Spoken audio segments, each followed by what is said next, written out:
I think we yearn for like past versions of ourselves because we see how happy we were, and especially if you're in like a darker moment, you're like, what happened to her? Hey everyone, welcome back to the Growing Together podcast with me, Sunny Vasquez. And me, Cesar Santos. A podcast where we talk about everything under the sun related to growth and becoming the very best version of yourself. And we're back with another episode in 2024. Isn't that crazy? I remember when January used to feel like so long. You know, it was like everyone says it's like the longest month of the year when it's, you know, the same pretty much. I feel like as you get older, time, it goes faster.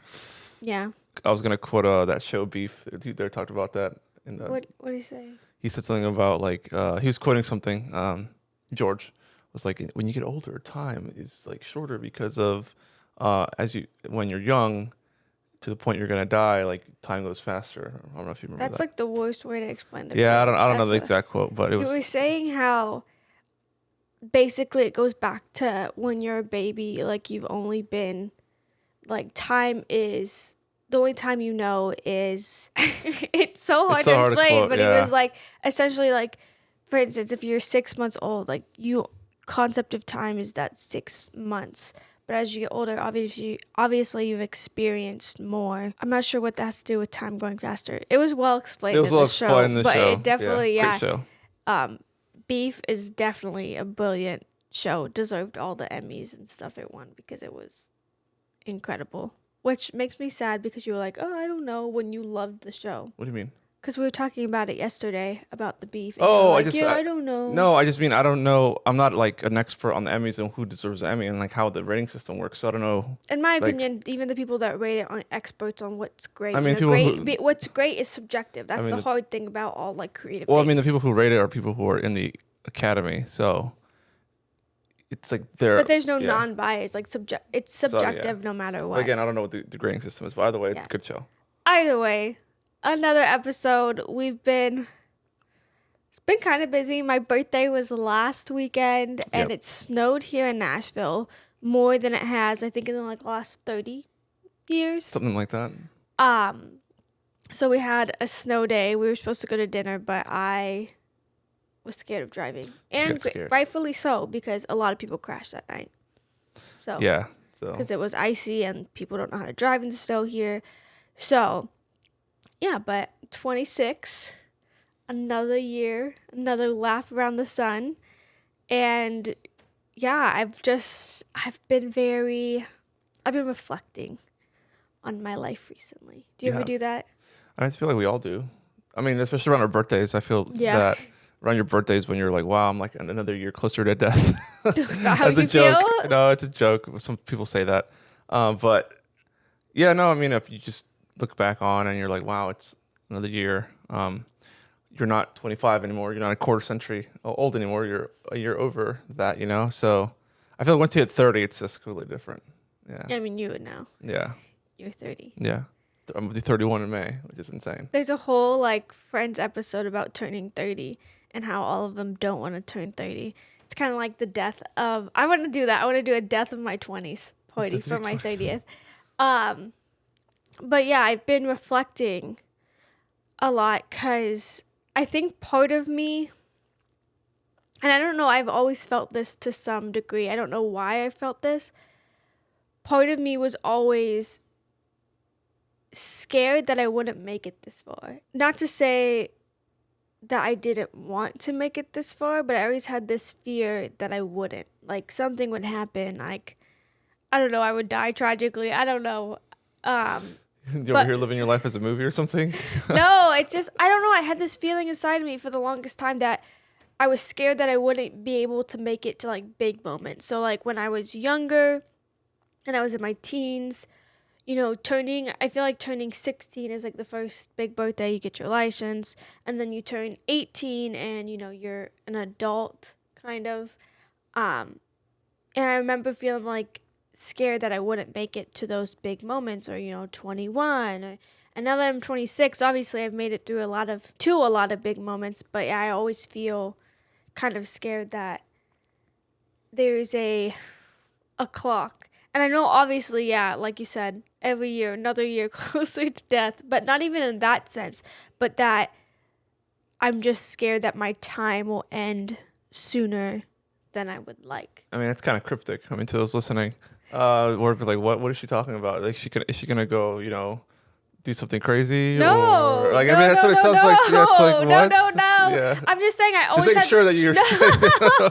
to some people listening, they're gonna be like, what's going on here? No, I feel like it did this Are episode. you in danger, and Blink, no, twice? no. And then even this episode topic, I feel is gonna make him not feel great. But no, I genuinely, I'm being wholeheartedly serious. I always had this feeling, and I don't know how to describe the feeling, that I wouldn't make it to these big moments, and not because of something I would do, but just because I don't have control over that. I think it goes back to like the control we have over life, and I always felt just a complete lack of control there, where I can't control like if I get sick, or if my fear of like driving. Obviously I do drive, but I get really anxious when other people are driving because I don't have that sense of control over the actions in the car. I also don't have a control over the other drivers on the road, which kind of makes me nervous. So something like that, along those lines. But I started to think too, recently I've been struggling like mentally with life, and not because I turned 26. I'm glad to be alive for another year, especially because I've been through a lot of difficult things in the past couple years. But I've definitely been struggling more recently, and I've been trying to stay grounded in the things that make life good and the things that make you fall in love with life. So I kind of wanted to talk about that today, like the things that make us fall in and out of love with life. Where to find the balance. And I feel like having this conversation, like transparently, I'm not the best with the balance of that. Like I think I have really low lows and then really high highs. But on my hard days, it really is hard to find reason to be in love with the life we have. But I'm curious, like, what are your thoughts? What makes you fall in love with life? I mean, the first thing that comes to my mind is like, to those that are like people that are around me, like not generally speaking, but to those that I'm obviously like in a relationship with you. Like, Are you in multiple relationships with no, other people? no, I'm just saying, it's just like there's different levels of relationships. There's like those that you're gonna, obviously the person you're gonna marry, but then there's like friendships. Yeah. And like those like really good friendships. I feel like those sorts of people that you hang around with, yourself with, often like make, in my opinion, like make you fall like in love with life, because of the fact that you're around good people, you're having some great conversations. Like I feel like time even goes by slower in these moments. Like I've had like memories of hanging out with friends around a bonfire and like just chatting about like the randomest things, and those are like some of the best moments that I remember having like years ago. And now it's like with you going hiking or going out and doing like stuff that's adventurous, like those, or sharing like the happy moments with you. Like those types of moments are what I feel like, at least from my perspective, for me, are things that make me fall in love with life. And also like sharing my passions, even though sometimes you don't want to do that because you're uninterested or anxious or whatever the case is, about some of the passions that I might have. So like those types of things, like those are the things that like make like me happy and whatnot, and like quote unquote like make me fall in love with life. Can you think about the last time where like you were in a moment where you thought, this is why I'm here, this is why we exist? Driving across the country. Really? Yeah. That was like the most anxious I've ever been. And the thing, I've realized, I mean, I'm Caesar's like moments where I'm high anxiety is like his best moments. He's like, this is thrill, this is enjoyment. Yes. No, it's I realized that too. I mean, not that specifically, but that like things that I love to do often scare you because of whatever reason, right? You name it. But for me, those are like really cool and enjoyable moments because like we're out doing something You adventurous. like doing dangerous things. I wouldn't say like dangerous. putting yourself in danger. I wouldn't say necessarily dangerous. It's just stuff that's fun. It's dangerous. Yeah. That's why it scares me, is because it could end poorly, you know? I mean, I always say this. It's like when I was a kid, when I was like, you know, in my teens, like we would do some really sketchy stuff. Yeah, that's what scares me. Yeah, and the stuff you used to do. The sketchy stuff I used to do as like a teenager, I know that, yeah, there's definitely moments that I probably could have did seriously hurt myself. Like I broke my arm jumping off a swing because we were trying to like see who could jump the farthest, and I won, but I broke my arm in the process. And like I remember I bought this go-kart from like one of my neighbors at the time. I think I was like 12 or 13 years old, and my parents. You bought a go-kart from your neighbor? Yeah, and like my parents didn't. I mean, not to say they didn't care, but it was just more of like, oh yeah, just be careful. And I'm over here like driving it around the neighborhood, and I accidentally flip it, and like the seatbelt wasn't on like all the way. It was like loose. I didn't like tighten it up all the way, and like I fell and I hit my knee really hard. And I just remember my mom running across the street like, mijo, mijo. You stressed your parents out. No, probably. we did. We definitely stressed our parents out. You out. stressed me out because you were like, let's do this. Or like when it was. That's not like I'm telling you, let's go skydiving together. I'm not doing that. I don't expect you to do that. And nor would I ever go skydiving because of the risk. I know like the risk of you going skydiving is pretty high in regards to you probably dying because of the, you know, failed like parachutes and stuff like that. The risk is really high. But yeah, it's not like I'm telling you let's go rob a bank together or something like that, you know? No, but I think it goes like it was snowing here in Nashville. Which is amazing. And I had no business of wanting like my car on the road just because I don't trust other people's ability to drive in the snow, given like we don't live in a place where it snows often. But Caesar was like, I just want to see your car, how your car does it in the snow. And I was like, no, we're not doing that. I was like, not risking it. At this point, I don't think all the roads have been cleared. Like now they have, like there's still snow on the ground, but all the roads, major roads, it's like have been ice cleared. at this point, most of it. Yeah. So I'm like, when you say you want to do stuff like that, I'm just like, no, like let's not do that. But I think it's funny though, yeah, that when you think about, man, I love like, I don't know if you've heard that sound on TikTok, but it's like, I think I like this little life. I feel like that's you when you're driving across, like when we're doing those major road trips, which is funny because I remember when we were driving back from Florida back to Nashville, and on the way back you wanted me to drive, and I was like, I don't want to drive right now. Yeah, you said that you wanted to drive and that you were I going would to have drive. driven out of Florida, but then I was really tired, and I was like, you're a better like driver in these situations anyway. And then once the reason I didn't drive when you asked me was because we were about to go into Atlanta, and Atlanta traffic stresses me out. That's like equivalent of me like driving, although California's worse, driving California. That was like what you were basically asking me to do, and I was like, no. But yeah, I was thinking about yesterday too. I was just thinking about what makes me fall in love with life, and all of the things kind of fall into a similar pattern. I think the overarching theme is that it's times where I'm allowed to slow down and there's not immediate need for me to be doing something else, that I can enjoy like time with other people. A great example, and I texted Kat about this yesterday too, Kat is our neighbor, by the way. Yeah, she invited us over for breakfast to have like pancakes and our dogs could play together. And we were listening to the record player. Oh yeah. And I'm like, awesome. This is like, well, even thinking about it makes me want to cry, but like this is peaceful. This is like, oh man. Oh, I'm sad. I'm trying to keep the tears in my eyes. I'm like, no, this is why I did my makeup so I wouldn't cry. But like, oh man, I've cried a lot this week.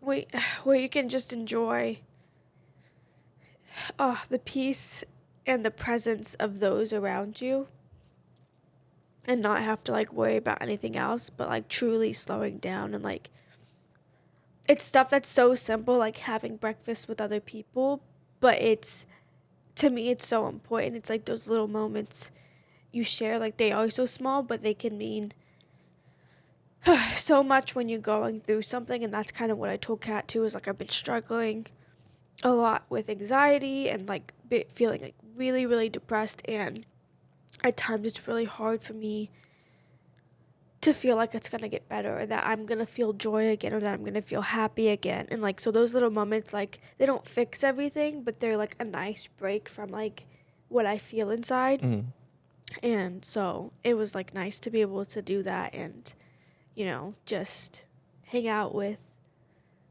people that, we didn't even know at the beginning of last year. And now like they're some of our closest friends. Yeah.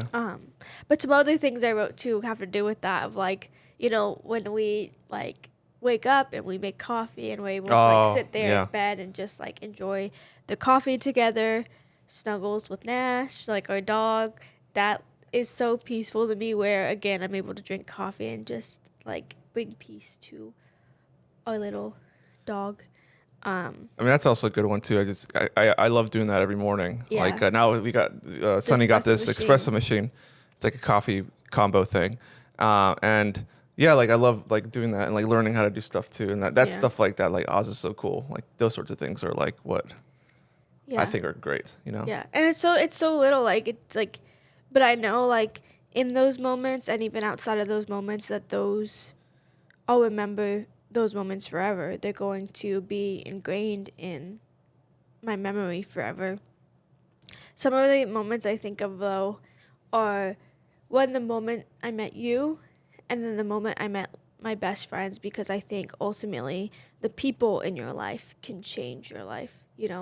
I think I'd be a completely different person if I never met you, because like I was headed down, I don't want to say a bad path. I don't think it would have been the worst path, but I definitely was needing someone who believed in me and like the dreams I had, to kind of push me out of my comfort zone and to,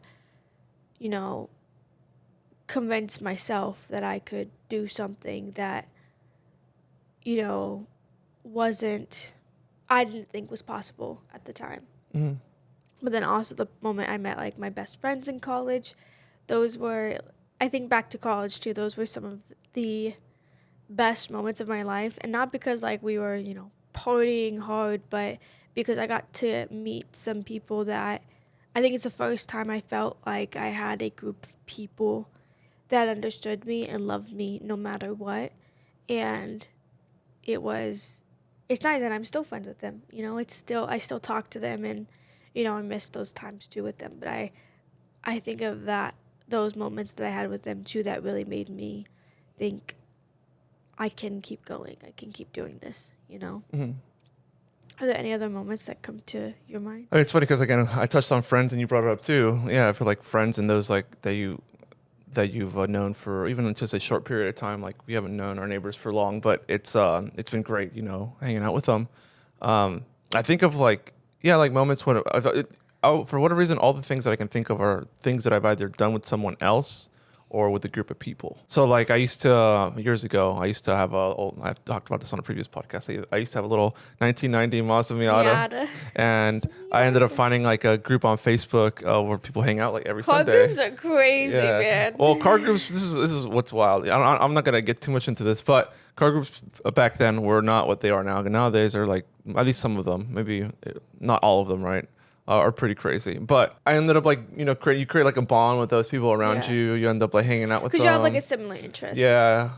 You share the same car and like maybe love for like taking the, fixing things or whatever the case is. Like you also like, we'd have meetups where we all work on each other's car. Like maybe like someone needs to do like their brakes or whatever the case is, or dropping like a transmission or doing something extensive, and you can get it done like in someone's like garage a lot quicker if you have more help.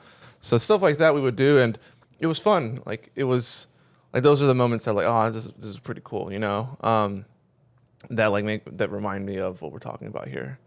But again, it's things I usually do together with a group of people. Like we used to have like a Bible study group in Vegas, and that was always really cool to hang out around with everyone, or go on these like hikes with people, and that was always really fun. I think it's always great to find people that also share similar passions. Mm. Obviously, there's value in having people in your life with different interests because they open you up to new experiences, and you might find something else you love through that. But there's also so much value in finding people that enjoy the things that you enjoy, because you can kind of have those conversations where you're not having to explain what the thing is. They just know, and it's a different type. It's a different type of bond, Yeah. Yeah, I can see that. I think that's cool. I don't know how to explain it. I think it's kind of a common theme too, that life is better. Life is better when we do it together. Life is But no, I think life is better when you surround yourself with people that remind you, why we're here, why you're here, and remind you of the things you can't always remember. Like for me, I have people in my life that remind me, I'm not, that I do have value outside of, what I do for work, and kind of help keep me in check when I'm not doing so well. Yeah. So I think those people are important, because there's I don't want to say a fine line, but sometimes we teeter that line of, not remembering why life is enjoyable or good, and, kind of going into our next thing, like what makes us, there are things that make us fall out of love with life and can have us questioning, what is the point here? What is our purpose? What is, and like, does it get better? Have you ever had any moments like that where you're just kind of confused and you don't really see how this could potentially lead to anything better? I mean, I think like I'm pretty sure I've had those moments before. But I'm struggling remembering any right now. I feel like you're like a golden retriever and you're just happy. You're just like, yeah. Caesar is like probably one of the happiest people I know. He doesn't get very depressed very often, or really sad ever, feels like. I mean, I'm sure you do, but like with the 6 years that I've known you, I've only seen you get like really sad a couple of times. I think also too what I do is like I put a lot of that in, like it's put in a corner in a box somewhere. We talked about this before. It is so unhealthy. Yeah, it's like just I get it. Like I say it's so unhealthy, but I also understand it. I also think that's a very like man thing to do, because my dad told me one time, I think this was actually probably within the last 2 years, that I was talking to him that I was just feeling really low. I'm not doing well. And it's not that I wasn't doing well in life. It's just like I personally, despite what was happening, good things that are happening, was just feeling not great. And I don't know if I asked my dad like what he does. He was like, "Oh, I just put those feelings in a box and you push them like way down. Like you just don't acknowledge them." And I was just like, well, I mean, I would say your dad's probably lying to himself though, because you acknowledge them. No, because you do as a man, you acknowledge them and you recognize them and you see like this situation happened or whatever it was situation. Maybe it was someone hurt your feelings or whatever the case is, and what you could do is obviously react to it in the moment, or you can put it in that box. You realize that happened and just put it away, and like in the sense you move on. That's what it really is. It's just like it's gone. Like it's like there's people that do. There's men out there that do react to these things, and oftentimes is that they end up. I'm not saying every man gets violent when it comes to reacting to like a tragic or someone hurt them.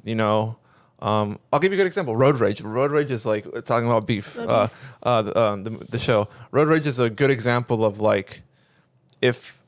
Not even men, even women, like they can get to a situation where like someone cuts them off and the other guy or girl or whatever it is like gonna literally crash into them. I've seen some pretty crazy road rage incident like videos on YouTube and stuff, and usually like the person who's like getting attacked will just like back off.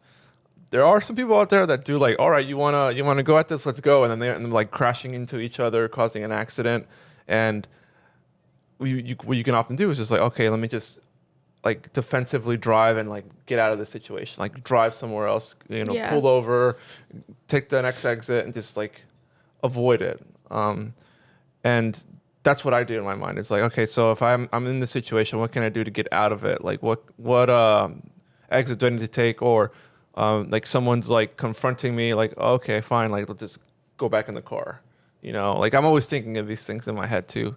Like we were at Aldi's the other day. Then we saw these like group of young kids, and I'm like, they're just probably just going out of their way, getting out of the Aldi's. But in my mind, I'm always thinking of like if anyone around us, like especially because if they were like 5 to 10 feet away from us, um, like you never know if someone's like, hey, like let's do this or let's do that or let's ask them for money. I'm always like, okay, we can just get back in the car.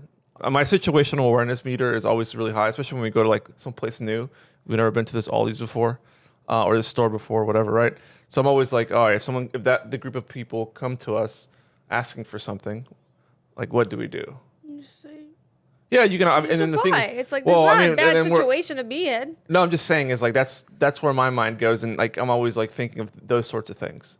But see, okay, here's Yeah. that's a good example because that's what I don't want to say that's what makes me fall out of love with life, but I feel like when I have to be on such high alert about that, like having situational awareness is a great thing, and yes, you should pay attention to your surroundings. But for me, and this may sound stupid, but for me, having to worry about all the potential possibilities of what could happen in a certain situation makes me even more anxious Yeah. and like makes life Not fun. not fun. Yeah. Like not even enjoyable. Like that's my mom. We were having a conversation with my mom when we were in Florida, and I was telling her of like the things that I'm scared of, and she was like, "I don't know where you got all of this anxiety," and I'm like, "Oh, I'm your daughter." I literally told her this. I am your daughter. And I do think my mom has anxiety about these things. But I also said like when I was thinking through all the things I'm scared of, a lot of it is the end result is death. The end result is me dying out of like one of these situations. Because I was like, oh, I don't really like flying. We were talking about flying, driving, all the Oh, different yeah. modes of transportation. I was like, I don't really like doing any of it. And I say I don't like going places. It's funny because I like to go places. I like to travel, but I know I have to put myself in situations that are ultimately going to make me anxious to do so. So it's not to say I don't do it. I do. Obviously, we drove to Florida. We've been on flights before. But they do give me anxiety because of like the possibilities of it ending poorly. So when I think about those things that you told me, no, you always need to be aware, I'm like, this just makes me anxious. And my anxiety is something that makes me fall out of love with life. Like when I think about the things that really make it hard for me to enjoy the life that I have, it's like my anxiety and my depression make it really hard sometimes to see the good, to see the value, also to see purpose. And then I think there's also a pressure to be who other people need us to be. Like for the longest time when I was in college, I had this pressure from my parents, especially because I was the first one to go away for college. I was to them appearing to do really good things and great things. But they also wanted me to go down a certain path. So whenever I felt like I was kind of determining what my own path would be, I also felt this sense of guilt that because I'm not doing what they want me to do, they're not going to be proud of me. And I knew I wanted something different than what they wanted for me. And it was very hard to determine, do I go after what I want or do I do what they want because, your parents, they give up so much for you. And so there was this whole conversation in my head, and it would eat me up inside of like, I don't want to disappoint my parents. I would cry and cry and cry because there were things that I wanted and just felt like I couldn't do for myself because I didn't want to disappoint my parents or have them let go of the version of how they see me. One of them was moving to Vegas when I graduated college. I know that I had made that decision. I was like, I'm going because obviously I love you and I didn't want to do long distance anymore, and I had the opportunity to, but I knew that it wasn't something necessarily like my mom agreed with. She was like, what if you're limiting your ability to get different jobs? You could go anywhere. You're young. And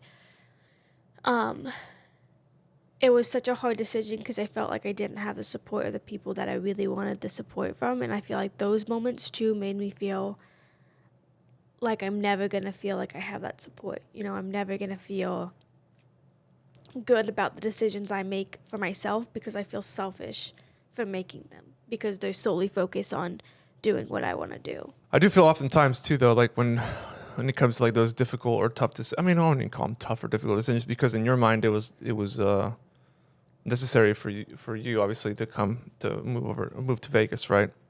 And because you obviously you loved me, like you're gonna make the move, right? Um, and like even the move here was like, I mean, I wouldn't say it wasn't tough for us. For me, it wasn't. I Yeah, was like, because let's go. we were already looking to like, it's crazy to think that we were already looking at different. We had a list. I remember we brought this up before. Of like, oh, like where would we move? Like we had a list of states, and Tennessee was one of them. I was like, yeah, I would love to move to Tennessee. I've heard good stuff about it, and now we're here. So and that was like 6 months before I got the job offer, which is pretty wild. Yeah. Think about that, but yeah, I know when it comes to like the loving life or like falling in and out of love with life. I think a majority of at least from in my perspective of what I've seen, you find yourself in these like dark situations where you're sad or depressed, and or like this feeling of uneasiness because of, I feel like we're driven to do more. At least for me, in my perspective. So if I'm not doing something, I end up finding myself in like those sorts of like situations where I feel like sad, which is why like I love to do things with other people. So, like one thing I want to do this year is go out to the range more, go hang out with like a group of friends. Maybe we all go out more often somewhere. I don't know. Obviously, no, we're not trying to break the bank either. But stuff that you can like do that's relatively cheap, like go hiking. There's a bunch of hiking trails that I've been meaning we should probably do. But stuff like that gets your mind out of overthinking things all the time. I know I'm a chronic overthinker. I may not show it, but I am. I know you pretty much overthink all the time. This is my life. Yeah, I mean that's what anxiety is, right? You're anxious about things going on in your life, and you're constantly thinking about the bad and maybe the good. But like those are the things that I've realized. Like I need to do more of that in order for me to not find myself in that hole again. Because we all have these like patterns I feel like at least we all have these patterns that we can get into where it ends up leading us down the same like path of like misery, I guess, of like feeling like crap or not feeling like you've accomplished things in life, but in reality you have the stresses of life and your job and stuff like that. So there's definitely ways to alleviate those sorts of problems. And I think a lot of it has to do with like just staying busy and doing things that you love to do. But I think that's my exact opposite problem is staying busy. I used to think staying busy, yes, it was the solution. If I stay busy, I don't think about the things that are really troubling me. But I'm also at this point where I'm exhausted. I'm so tired that staying busy feels like work to me. Like even if even if it's like booking a whole day to go and do a thing, that's exhausting for me. Even if it's things I want to do. So I have to take it a little bit. Again, it goes back to what I kind of yearn for is taking things a little bit slower, of being able to kind of catch my breath, because I feel like I really can't catch my breath at this moment. I think the other thing that I struggle with is, and this is crazy, a lot of good things have happened in my life, like within the last 2 years. Obviously, there's been some struggle, but a lot of good things are happening. And I think part of me feels like we're moving in the exact right direction that we need to be in. Mm. The other part of me feels, and it kind of goes back to another episode we did, that it can only be good like this for so long. Because you're always waiting for the other shoe to drop. Yeah, and also that, do I deserve any of this? Do I deserve the good things that are happening to us? So I think that's kind of always in the back of my mind of, what if it all goes away? Or what if recently it's been like, what if I can't be, oh, what if I can't be successful in the way I want to be, or achieve the things that I want to achieve? Um, and it's stressful because there's a certain amount of control I have there, right? Like, if I want to do something, part of it is me doing everything in my power to do that thing. But another part, I think, is like having the energy and the right mindset. And I think it's just really been like, my mindset has been fucked recently. And not to say like I'm thinking negatively all the time, but I've struggled a lot. And on the days, on the days where I'm like struggling really bad with my anxiety, it's really hard to turn it around. I try not to, I try to stop like the negative thoughts, or like the I'm not good enough thoughts, the I will never be enough thoughts, or maybe I can't do this thoughts. I really do try to stop all of those. But yeah, it can be difficult, and it's kind of crazy when it feels like your own mind is attacking you. Like, I think it's normal for other people to, say negative things about you or whatever. And it still sucks when it's other people, but I feel like it sucks a little bit more when it's your own mind telling you that you don't think you can do it. Or it's interesting because I feel, I don't know, I feel a lot of things, and it's hard. Yeah, it's hard even with like all of the great things in life. Sometimes it's like, how do you rid yourself of these things? Or like, it's just a normal part of life. It's a normal part of life that you'll have downs, that you're going to have things that happen that aren't good. And maybe it's because I want to avoid those negative things, but I think it's also because I feel I can't take like the pain of the negative. Man. You don't have anything to say? Yeah, no, I do. It's a lot to. I mean, it's just very dark.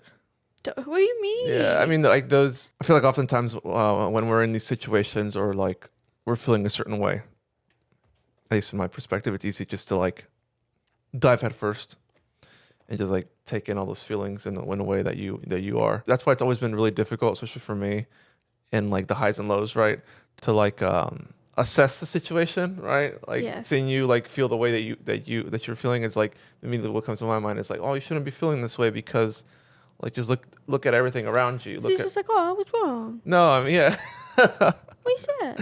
Why you shouldn't be sad. Yeah, I hate when people say that. Like, cause yeah, I'm on the outside looking in. Yeah, you shouldn't be sad. I'm like, you're right, and I wish I wasn't. Like, I think people think other people just feel sad on purpose. I'm like, I would do anything. No, of course not. I'm not telling you that you are either. I would do anything to feel like happy and enjoyment majority of the time. Like, to be able to get myself out of it. And I really am working on myself to be able to do that. But I think it's so much more complex than most people realize, that it's not often one thing troubling us or one thing causing you to feel that way. Usually, it's, oh, I'm sad because this happened. There's like X, Y equals Z. Yeah. But mine is always a mixture of things coming together to kind of make me feel a certain way. And it's never just one thing. And it's never like, oh, if I change this one thing, everything will be great. Because there's other things. And yeah, and I feel bad. I think that's the other thing, is I feel bad from like your perspective, because I know like you want to help. You want to make sure I don't feel the way I do, but there's only so much you can do, and it shouldn't be on you to fix my problems. I've got to be able to do that as well. Yeah, you'll be like, what can I do? And it's like, I don't really know. I wish I had an answer of what you could do to help me, because I don't know what would help me. I think I know what you need. What? You need cold baths. Cold baths? Yeah. I don't want cold An baths. ice plunge. That would make me feel worse. An ice Honestly. plunge. It makes you I forget want to feel everything. warm and cuddly. Honestly, I want to feel warm and cozy. Like a super heated weighted blanket. Yeah. Honestly, I think which crazy. I think that science is fucking wild because whenever I am like under that weighted blanket, it just feels like it's crazy because I think that I compare the anxiety and depression I feel like to like a pressure on my chest. But what's crazy is when you add the weighted blanket, like that pressure feels better, even though you're adding more pressure. The weighted blanket feels like calming, and I don't know why that works like that, but it does. Yeah. Feels like you're being hugged by somebody Yeah. constantly. That's basically what it is. Yeah, I need a constant hug. Or like, although sometimes even that makes me cry. Like when you're like, oh, let me just hug you. Or like when people used to ask me, are you okay? And I'd be like, and I'm not, I instantly start crying. I'm just like, don't ask me if I'm okay because I'm not going to be okay. Even this week, I had such a rough week. And I talked to my HR and I was like really trying not to cry, and I'm like, shit, I'm gonna cry. And I felt bad about that because I was like, oh, I'm so unprofessional, I'm just crying right now to my HR.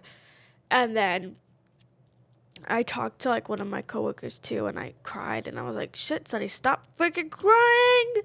I think though too, like, what I would love to get out of this conversation though too is like, what can we do to remind ourselves, and it sounds cheesy, but yeah, fall in love with life again, enjoy living, and feel good about where we're going. Yeah, reminders. I think some reminders are that if you're, if you had the capacity back in the day to like take photos of like old memories, I think it's always great to like go back and like see like. And nowadays, I know if you have like an iPhone and you have like all your stuff on the iCloud or even just on your phone, it'll give you like memories. Each day. Facebook had a thing too. I know Snapchat does, I think, too. That can be counterproductive though, because you might see something you don't want to see. Oh, I mean, there's that too. But yeah, I mean, those are good reminders too to go back.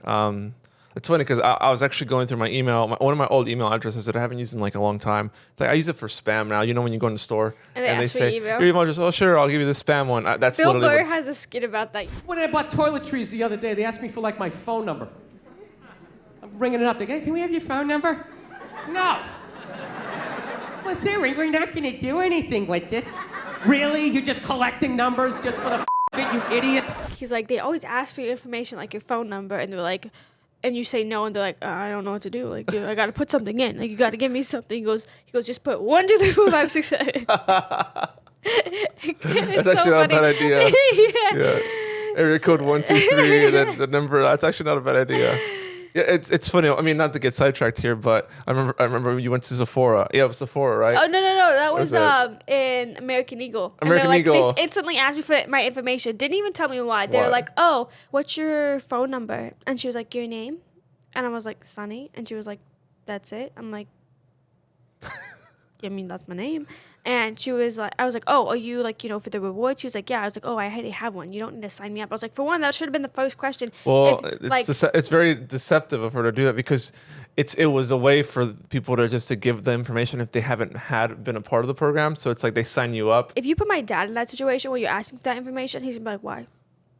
And he's not gonna be nice about it, which is kind of it's funny, not funny, because I don't think you should mean to like retail people, because I worked in retail, so I know how it feels.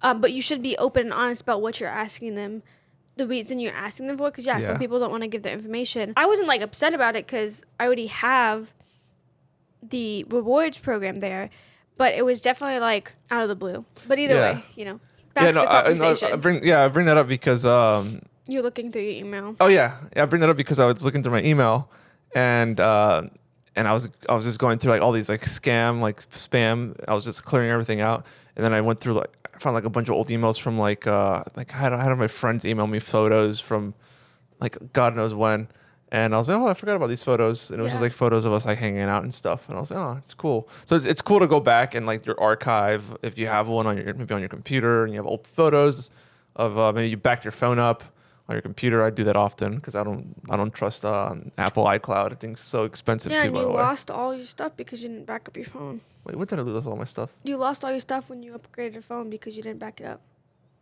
Oh, you're right. Yeah. And I've never lost anything using Apple iCloud.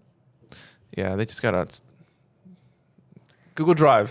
Apparently not good enough because you lost all your stuff. You have to like upload everything to the drive though. That's I see annoying. the convenience of it. But anyways, yeah, like just go back and like look at your old memories on your phone or pictures. You might have an album somewhere. Those are actually always cool to see, like physical photos. I remember years ago we made an album for my mom for Christmas, and it was like because she always asked like we need photos printed, and we made like 2 albums. Like one for like family and stuff, and then one for like all the other like events we had, and she like loved it. It was really cool to like go back and like open up the album and just see like the old photos, even though they're recent. I mean, not recent now; they're like from 2011, but still, yeah, like that's cool. Like maybe you want a scrapbook. You should start scrapbooking. I don't know. Scrapbooking. Yeah. I think it's nice to go back and look at the other memories. I don't want to be devil's advocate here, but it can also, kind of, I think we yearn for like past versions of ourselves because we see how happy we were, and especially if you're in like a darker moment, you're like, what happened to her? I know, like I felt like that. I look old. I look back at older pictures and I'm like, wow, what happened to me? Like, not like and sometimes it's not in a bad way. Like I've done a lot. Like, I've achieved a lot. I feel I've moved in the direction I wanted to, but it is kind of crazy to remember, I can remember looking at photos, how I felt in that moment, you know? But I think looking back at memories, I think also for me, this is, I think, personal to me, and I've talked about it throughout this podcast, is just taking the time to enjoy the moment and slow down and not rush, the process of it all. Mm-hmm. I think that I have a fear that I won't achieve my end goal, and so I try to rush towards it, so I do, and I feel once I achieve that, I can finally relax, but I think I just need to slow down in the moment and take it all in now, because things won't be like this forever. I know one day me and you will have a house, and we'll remember our first apartment together, and we'll remember the times we spent, watching movies with our friends on the couch, or, me working in an office, or, so it'll all change. So to enjoy what we have now, even if it's not our end goal, I think that's what I struggle with too, is enjoying what I have, even though I want more. Mm-hmm. It's okay to want more, but it's also okay to appreciate what you have right now. And I was thinking about this last night too. I was, our apartment's nothing crazy, but it's nice and it's ours. It's our place and it's our home, and it feels good to come back to it. Yeah. And I was thinking about that last night, and it just was like a reminder for me to, although again, we're going to want a house one day. Yep. I appreciate like having this, because this is something I also thought we might not have, just because of like situations we're in. I was like, I don't know what our timeline looks like, of what if we'll ever have this. And so I appreciate having that now. Yeah. Yeah. Trying to think of what other things, what other things make you kind of enjoy and appreciate the life we're given. I think talking about these sorts of things is also another helpful thing, like talking with someone else about the good memories, right? I think there's that. Writing is probably another thing you can do. Reading books that you may or may not be interested in, like in the case of like maybe you're someone who loves to read like fiction. Not nonfiction. Maybe you're like someone who loves history. It's good every now and then to read like a classic, or maybe a novel that might like get you out of your like that mindset that you might be in. Because I feel like books are like a kind of like a little escape, especially when you're deep into one. Like you just feel like you can't stop, you can't put it down. It's such a good story. Those are like the best, by the way. I think going back onto the things that you remember that you love too. Yeah. one of the things that I used to love as a kid and now I'm doing more is reading. I used to love going to the bookstore, picking out books, and then I'd come home and I would start reading, and it was so fun. And so now, especially with, I feel it's crazy that TikTok kind of brought like a new platform to show that other people still read, and to share book recommendations. That excites me too, because I'm like, oh, I can't wait to start this book and to have friends to talk about it. Like Alyssa, I'm reading A Court of Thorns and Roses right now. I'm a little late to the game, but I'm almost done with the first book. And Alyssa was like, tell me what you think when you finish it, because she's finished I think she finished the entire series. So I was like, yeah, of course. So it's nice knowing once I finish it, I'll have someone to talk to about it. Yep, exactly. And so that excites me, because I'm like, oh, this is so cool. Yeah. Like having little book clubs, or for me, writing has always been something that I've loved to do. So spending more time doing that. I think if you love being creative in general, finding just like different that. ways to be creative, or new ways too, to like new outlets to be creative. Like some people really love to try like new recipes or cooking. Yep, cooking. I like doing that too, because it's kind of peaceful and you're kind of creating something that, you know, will also provide you enjoyment after when you eat it. Oh yeah. And yeah, I think that those little things, like I was able to sit down last night and I had some like lo-fi music playing and I was reading and drinking some hot chocolate. I was like, this is that sound. I think I like this little life. Because it was like, this is peaceful. This is like feeling like there's nothing else that matters in this moment.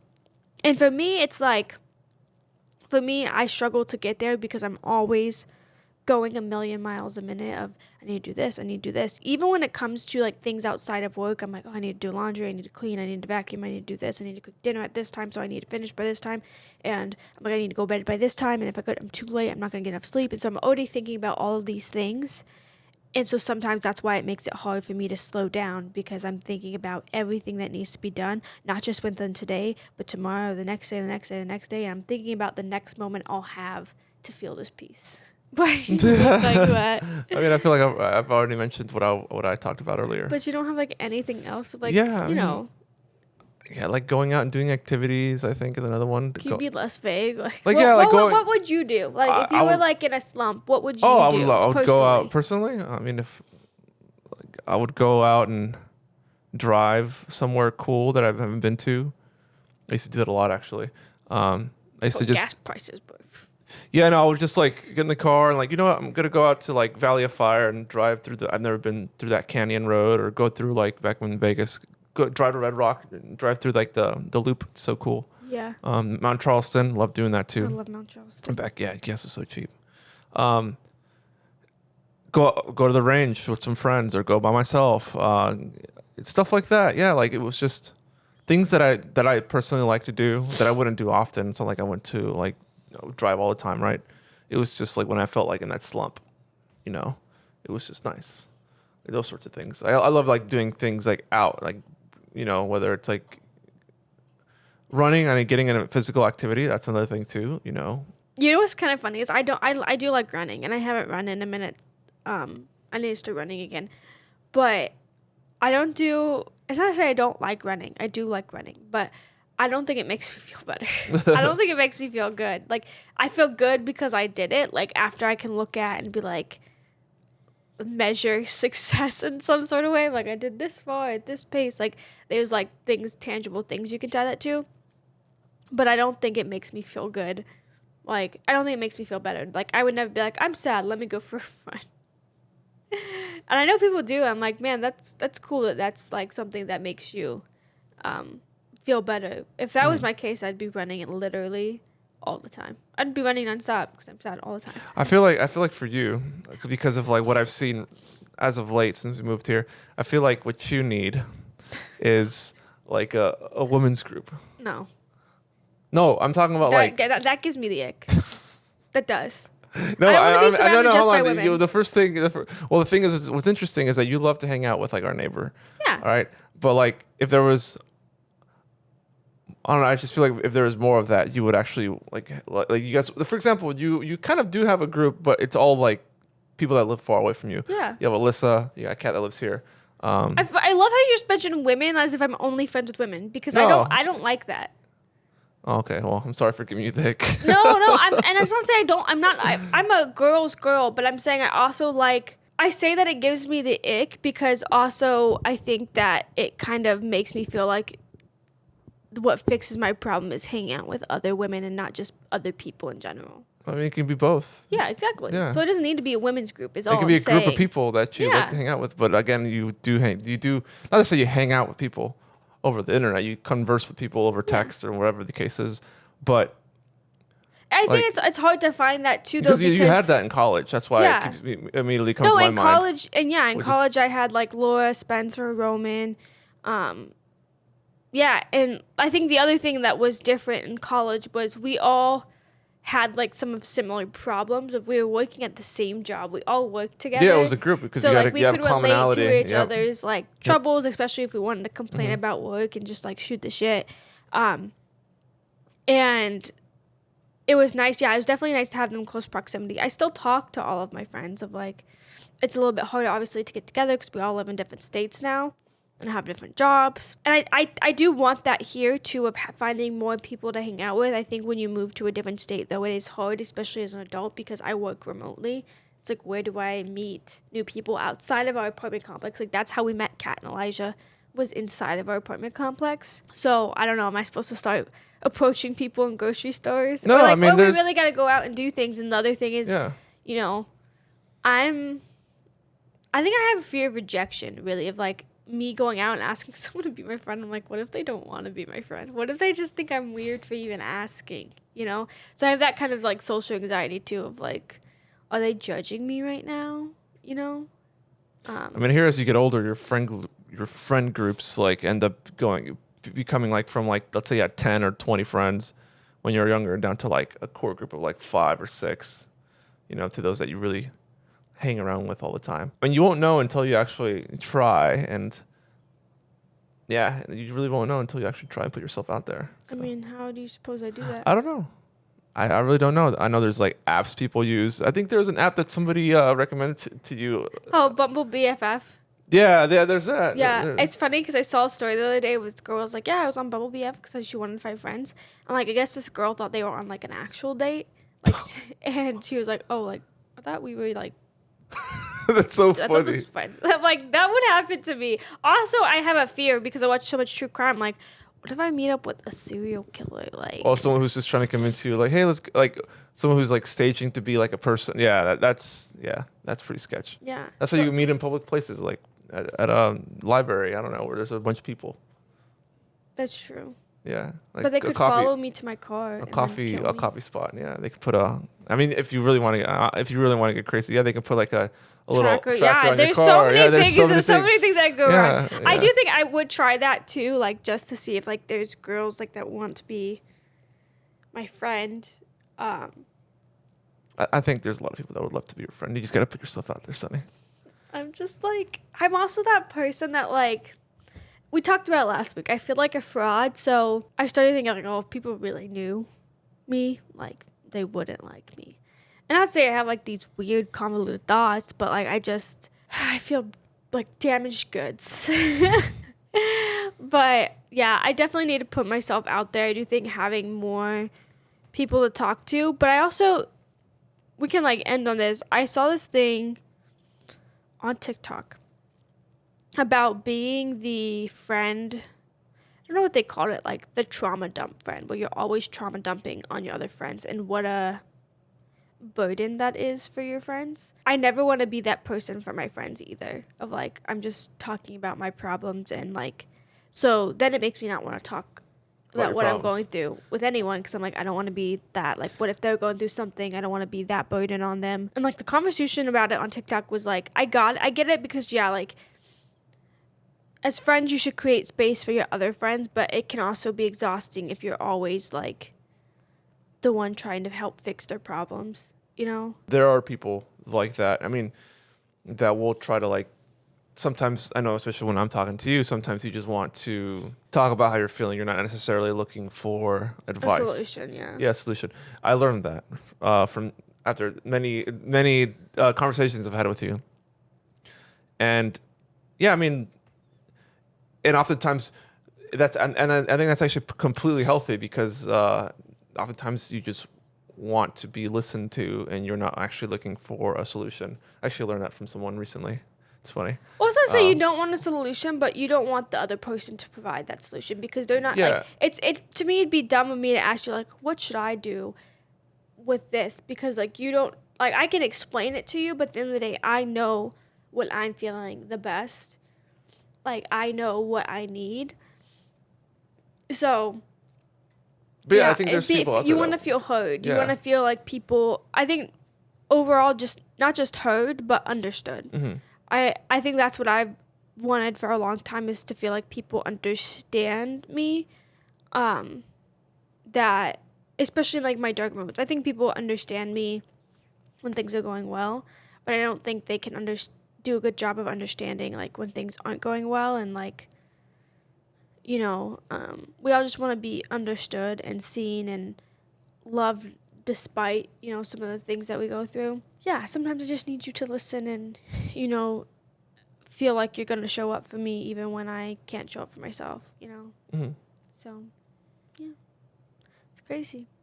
Crazy. I think there's always going to be a lot of things that, there's always going to be those highs and lows. I think there's like some people call it like rose and petal or thorns. Like, there's always going to be those things in our life that make us feel great, but then also the ones that kind of have us questioning all of this, send us into existential crisis. And I think it's kind of all about how we deal with it. I can admit I don't do a great job when I'm dealing with some of the lows.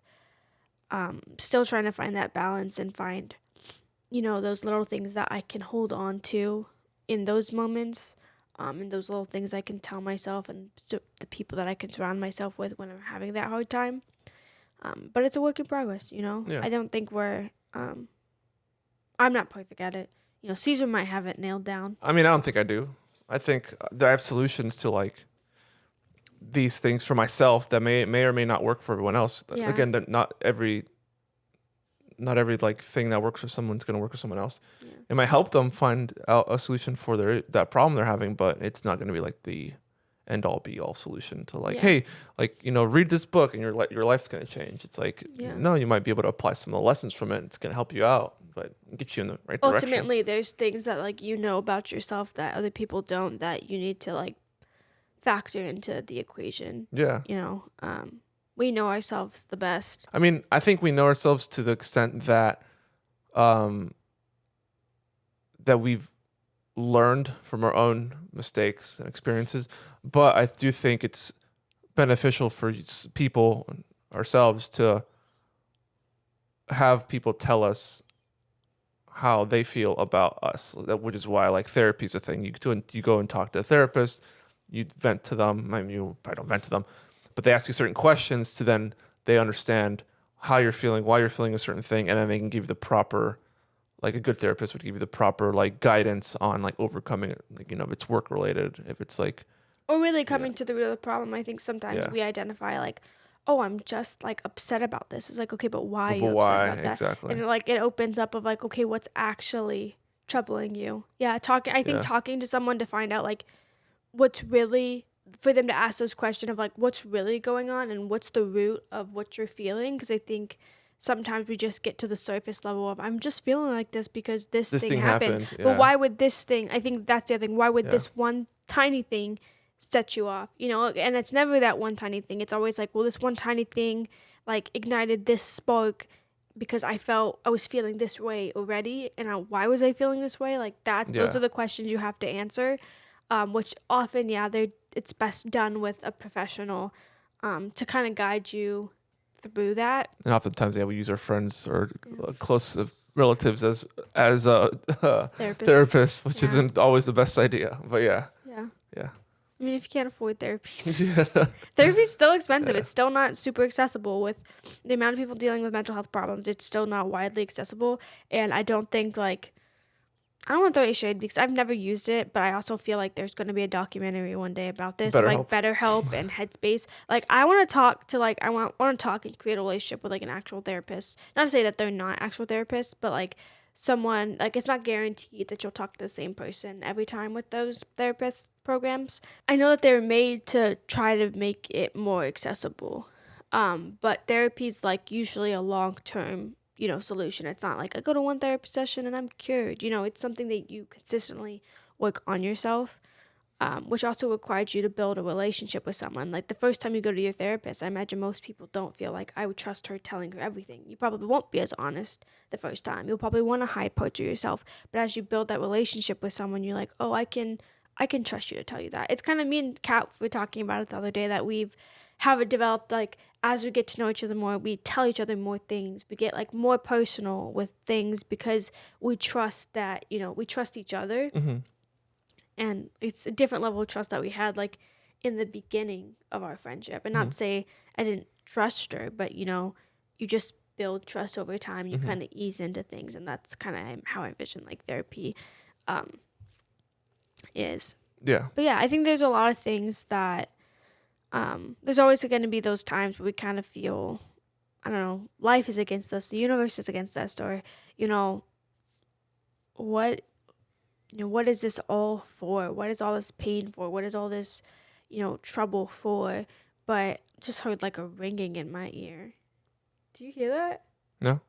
That's so weird. It's like ringing in my ear. Wow, that's crazy.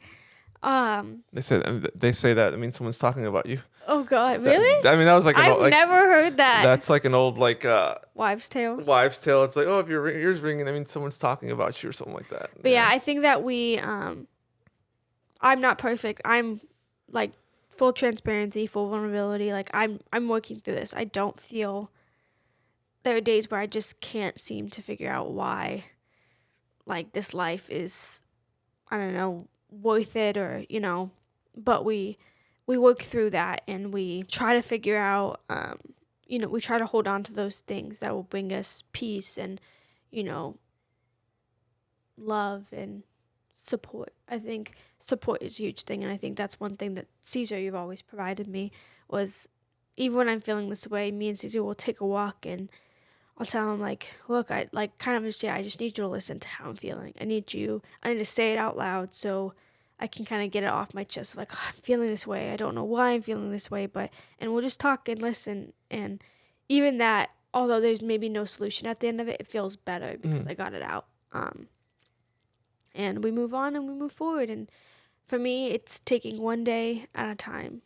I can only take one day at a time. Mm-hmm. There's no purpose in worrying about, the next day and the next day, when we just need to take it one day at a time. Yeah. I think that's our episode this week. I know it's a little sad, a little vulnerable, but I think it's important to have these conversations, because one thing that's really helped me through some of these feelings is like watching some of my favorite creators talk about that they struggle with these same things, because I don't feel alone. I feel like, okay, I'm not crazy, because other people are feeling like these exact emotions. I think there's such a bond you feel even with people you don't know that feel this way, because you're like, okay, I'm not the only one struggling with this. And you might see that this person got better. You're like, okay, if they're dealing with this, I can deal with this too. So I think it's important to have these conversations, no matter how hard or even sad they are. I think we need to be more vulnerable and open about it. Yeah, I think so too. Sometimes it's not sunshines and rainbows, as much as we wish it was. But that has been this episode. We hope you enjoyed. Please, if you've made it to the end of the episode, like this video if you're watching on YouTube, subscribe to our channel if you're watching on YouTube, leave a review if you're watching on Spotify or Apple Music or Apple Podcasts. If you're watching on any of those platforms, really appreciate it. 2024 is our year. It's the year of growth. Every year will be the year of growth, but 2024, there's going to be some great changes, and want to provide you with what we learned from them. So this has been Growing Together with me, Sunny Vasquez. And me, Cesar Santos. We hope to see you again next week. See you guys later.